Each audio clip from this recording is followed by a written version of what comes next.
When it comes to your money, certain habits and behaviors can negatively impact your bottom line. In financial terms, your bottom line essentially means your profit. Whether it's what's left after you've allocated your income to expenses and spending in the month via your budget, or if you're calculating your net worth by deducting your total debts from your total assets. Either way, we want our bottom line number to be as high as possible. The more profit, the more we can grow our wealth. Unfortunately, certain toxic money habits can reduce our bottom line number. It can happen in small, sneaky ways, or it can happen in big, drastic ways. Regardless, it's important to know what those bad habits are, especially since they can have the opposite effect of what we want. In this episode, I'm sharing 5 toxic money habits to break as soon as you possibly can. Hey there, I'm Rhea Reeves, and over a decade ago, I turned my life around through budgeting. I went from being an overspender deep in credit card debt to being the founder and full-time money coach of City Girl Savings. Now, I help women work towards their dream life and tap into their financial power one budget at a time. I fully believe you can live a life you love with a budget, and I'm living proof. The weekly City Girl Savings podcast focuses on the intersection of money and the City Girl lifestyle. Join me every week along with some special guests as I share my experiences, advice, and guidance on navigating life and money as an experience-loving millennial.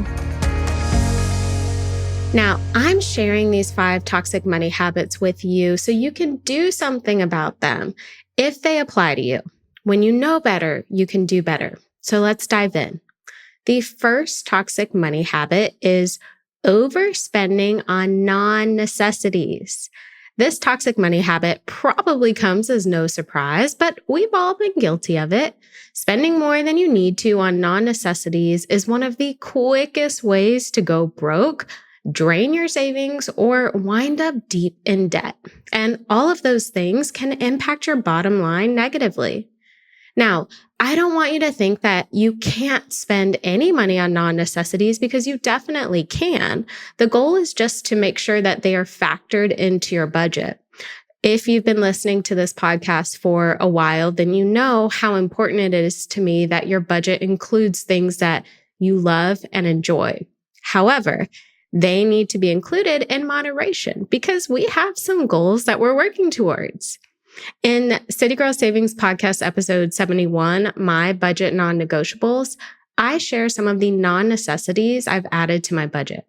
I don't feel guilty spending my money on those things because they truly bring me joy and they're already accounted for.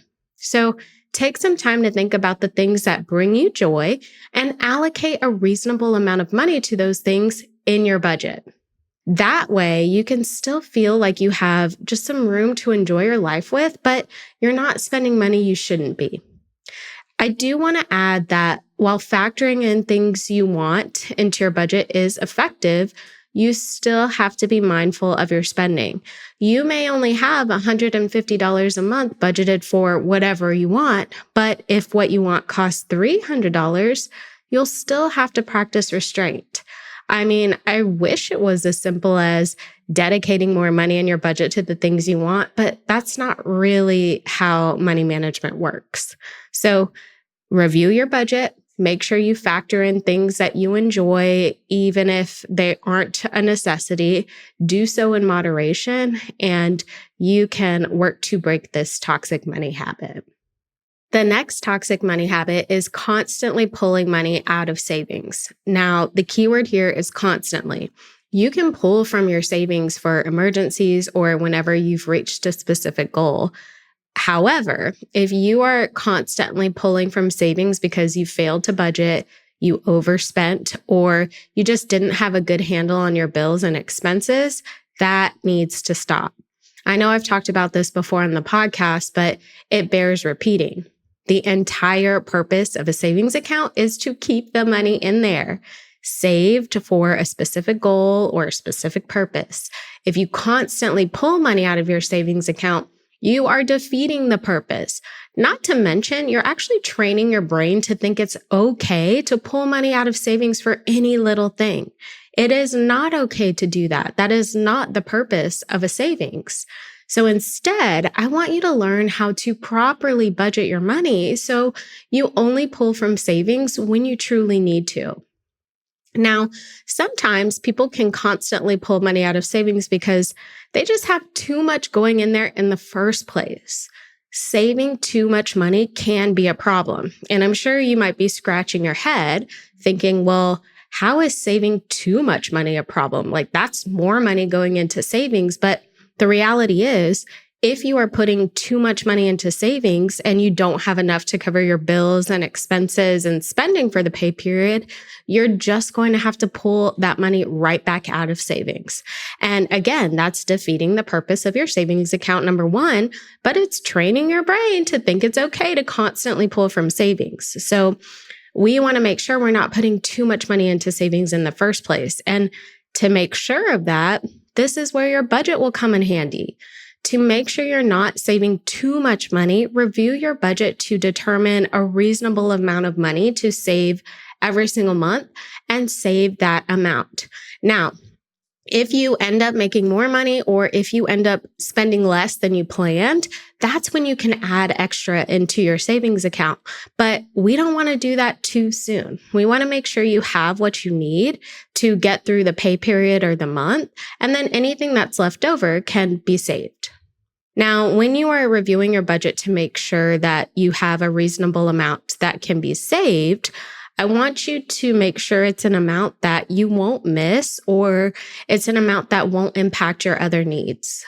So, for example, if after all of your bills are accounted for the pay period and you have $500 left, but you haven't allocated any of your income to groceries, gas, or even discretionary money, it would not be realistic for you to assume that you could save that full $500 and that's it. Right? You have to make sure you're thinking about everything that you need to spend your money on in the pay period. Then whatever is left over after everything is accounted for, that can be put into savings. The next toxic money habit I want you to break as soon as possible is accruing interest on credit card balances. So anyone who has been in credit card debt, myself included here, understands this. Accruing interest on credit cards or any other debt balances is a huge problem. Not only are the interest charges typically outrageous, but they make it that much harder for you to actually pay the balances down. Now, oftentimes, overspending is what leads to credit card debt. However, I don't want you to think that just because you're in debt, it's because you were overspending and you couldn't control yourself. Other things like unexpected expenses with no savings can add to those debt balances. But if you can fix the toxic money habits that drive up credit card balances, so overspending, not having a savings, not having a game plan if something unexpected comes up, if you can fix those things, you should be able to avoid growing interest payments. Now, if you do find yourself in high interest debt, I want you to stop using your cards immediately and get yourself on a plan that helps you pay your balances down. Ideally, using a method like the snowball method. Now, it will not happen overnight. I wish it was a quick process, but it just doesn't work like that. And depending on how much debt you actually have, it can take a long time. That's okay. Slow and steady can be an effective strategy for paying down your debt. You just have to commit to it. You have to stay consistent and you have to have a plan. Now, remember how I had talked about saving too much money as a problem? Well, I also want to address that contributing or paying too much towards your debt to pay it off faster can also be a problem. So if you are putting money towards your debt that ideally needs to go to bills, expenses, and spending, you're going to end up using your credit cards because you don't have any extra money to get you through the pay period. So just like saving too much money is a problem, putting too much towards your debt is a problem. And to solve that problem, you review your budget. You make sure everything that you need to spend your money on is accounted for. And then whatever is left over, that can be applied to your debt. Now, if you are working to pay off debt, I want you to grab a copy of my free debt repayment checklist to just help guide you along the way. I will link to it in the show notes. But one thing we got to do, and one thing that is in your control right now, is to stop using your credit cards, get yourself on a budget, and if necessary, work to control your spending so that you don't have to use credit cards. Are you loving this episode so far? Well, the money and life level up conversations never end in the City Girl Savings community. Visit citygirlsavings.com for instant access to resources that help you budget, level up your money mindset, and so much more. And make sure you stay up to date with CGS by following us on Instagram, TikTok, and YouTube, all at City Girl Savings. The next toxic money habit I want you to break is trying to keep up with the Joneses. Now, if you know my story, you know that when I was 18, I left Austin, Texas for school or college in Los Angeles, California. And that's really where a lot of my bad money behaviors started. I mean, living in LA, trying to keep up with the Joneses is pretty much the norm. And as a broke college student, I did my best to compete, and it left me with tens of thousands of dollars worth of debt. So trying to keep up with the Joneses is never an effective strategy or habit. And 9 times out of 10, the Joneses are broke. But even if they aren't, right? First off, we wouldn't know that. We don't have insight into their bank accounts or credit card statements or anything like that. Whether they're broke or not, trying to keep up with other people is a losing battle. Because not only do you fail to understand what that person really has or how they can spend their money. I mean, again, we don't know what their bank accounts look like. We don't know what their income, their debt situation looks like. So take that out of the equation. You are also basing your own happiness off of what someone else has or does. That is not a recipe for long-term success. And I totally understand that social media makes it very, very hard to just be happy and content and grateful with what you have. But we got to try, okay? We got to make this work. The influencers that you follow, the celebrities you follow, anyone you follow who has more than you have, I mean, again, you don't really know what their situation looks like. They may be broke. They may be in debt. They may be getting $1 million paycheck or getting funding from other sources that you have no clue about. So comparing your life or trying to live a life similar to someone else's will only lead to unhappiness and make you feel less than. So I really want you to learn to appreciate what you have and work to obtain the things you want most out of life. That's going to help you break this toxic money habit. And it all comes back to gratitude. So being grateful for what you do have, but also setting goals and working towards the things that truly matter to you as a person, as an individual, not because someone else has something or someone else believes something. It has to be true to you. That will make it worth working towards. The final toxic money habit I want you to break as soon as you possibly can is spending money before you get it. Now, we have all been there, planning out how to spend an upcoming bonus, a tax refund, or whatever financial windfall of money before we actually get it. And some of us may have gone as far as actually spending the money before it hits our account. Do not do that. It's a recipe for disaster. What if you don't get as much as you planned? What if something else comes up and that money needs to go towards that other thing? There are so many things that can go wrong when you spend money before you get it. I was actually just talking to a client about this yesterday. I mean, she has some trips in the works, and her game plan for funding those trips is using an upcoming bonus. Now, she didn't spend the money before she got it, which is great. However, there are other things that could happen or could come up just based on her situation that bonus money could be leveraged for. So it's important to make sure that you're not overextending yourself, especially when extra money is in the picture. Spending money before you get it can have some terrible repercussions.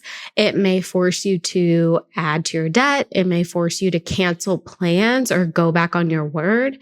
It may force you to make some decisions you don't want to make, all because you couldn't control yourself, all because you couldn't take a beat, wait until that money hits your account, and then assess what to do with it or take action with it. Now, let me just clarify here.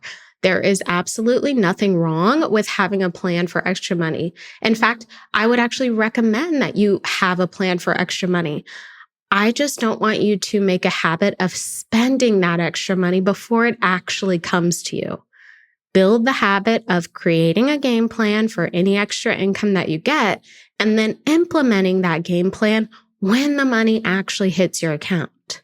Now, this doesn't necessarily have to apply to just extra income. This could be your paycheck, your tips, anything that comes into you, whether it's extra or just like consistent.